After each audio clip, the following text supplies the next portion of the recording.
بكم احبائي مع قتادة الطائي من برنامج جاوب تربح، الحلقه الرابعه على التوالي من داخل مدينه الرمادي من شارع 17، واحنا الان يم مطعم. هذا اليوم يقول من هو الصحابي الذي حج سرا، والسؤال اخر يقول طبعا احنا كل فقره سؤالين، سؤال ديني وسؤال علمي. سؤال يقول من هي الدوله التي يتكون فيها العام من 13 شهر. أصدقائي هذا البرنامج برعاية مطعم دكوك من داخل مدينة الرمادي، وخليكم ويانا. قبل لا أبدي أحب أقول لكم وقف الفيديو وسوي لايك واشتراك للقناة. والآن الفقرة اختلفت، صارت الهدية على صاحب المطعم مو علي.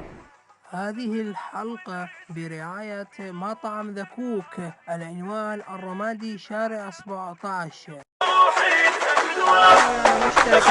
السلام عليكم. وعليكم السلام حبيبي. اسمك؟ محمد.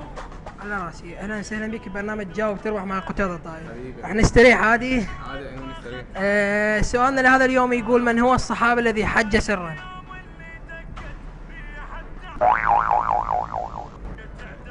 وقتنا ما يسمح، اذا تعرف يعني ماكو توضيح خيارات.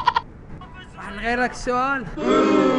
سؤال مساعدة يقول ما هي الدولة يتكون العام فيها من 13 شهر؟ شلون؟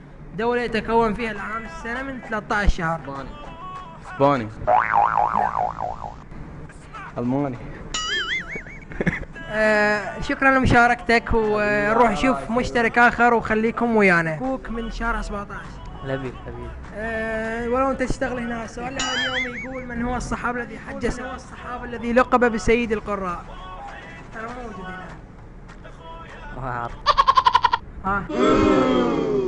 شكرا لمشاركتك، وخلينا نروح نشوف مشترك. شفتي واحدة المشاهدين ويانا مشترك اخر، نقول له السلام عليكم. عليكم السلام ورحمة الله وبركاته. اسمك؟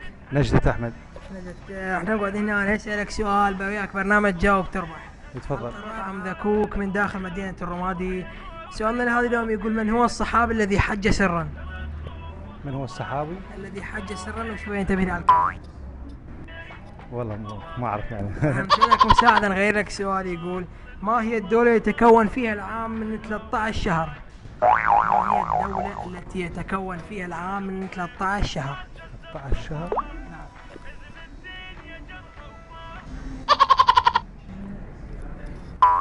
إذا أحبة المشاهدين خليكم ويانا ويا مشترك آخر، وقبل ننتقل سووا لايك للفيديو واشتراك للقناة. المشاهدين ويانا مشترك آخر نقول السلام عليكم. وعليكم السلام ورحمة الله وبركاته. صوتك ليليا. قبل لا نسألك سؤال، ايش اسمك؟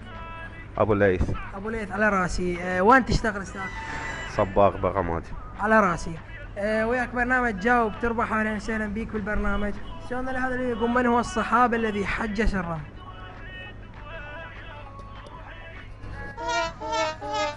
غير لك السؤال شوي، انتبه على الكاميرا في التليفون. سؤال يقول ما هي الدولة التي يتكون فيها العام من 13 شهر؟ ما أعرف. إذا أحبة المشاهدين مثل ما شفتوا راح نضطر نغير السؤال. أحبة المشاهدين مثل ما شفتوا بعد ما خرجنا برا وخارج المطعم ويانا مشترك آخر، نقول له السلام عليكم. وعليكم السلام. طبعا هذا الحلقة برعاية مطعم دكوك شارع 17 من داخل مدينة الرمادي. على راسي. اسمك؟ مصطفى إبراهيم. مصطفى إبراهيم. مصطفى إبراهيم وياك برنامج جاي من داخل مدينة الرمادي. أول شيء تعرف باسمك. مصطفى إبراهيم. مصطفى إبراهيم على راسي. مصطفى سؤالنا لهذا اليوم يقول من هو الصحابي الذي حج سرا؟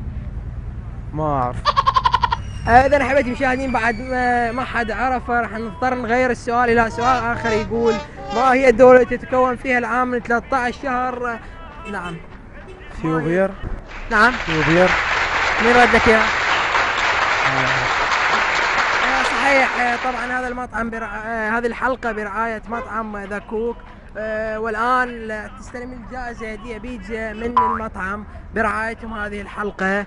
وش تحب تقول يعني للمشاهدين؟ أنا أحب أقول اشتراك للقناة أو لايك للفيديو. حبايبنا فاز ويانا الأخ مصطفى صاحب الحظ السعيد ويا الحلقة برعاية مطعم دكوك. وقبل لا أختم أقول لكم سووا اشتراك للقناة ولايك للفيديو لكي نستمر إن شاء الله. انتظرونا في حلقات قريبة جدا يعرض عليكم في يوم الجمعة. في أمان الله.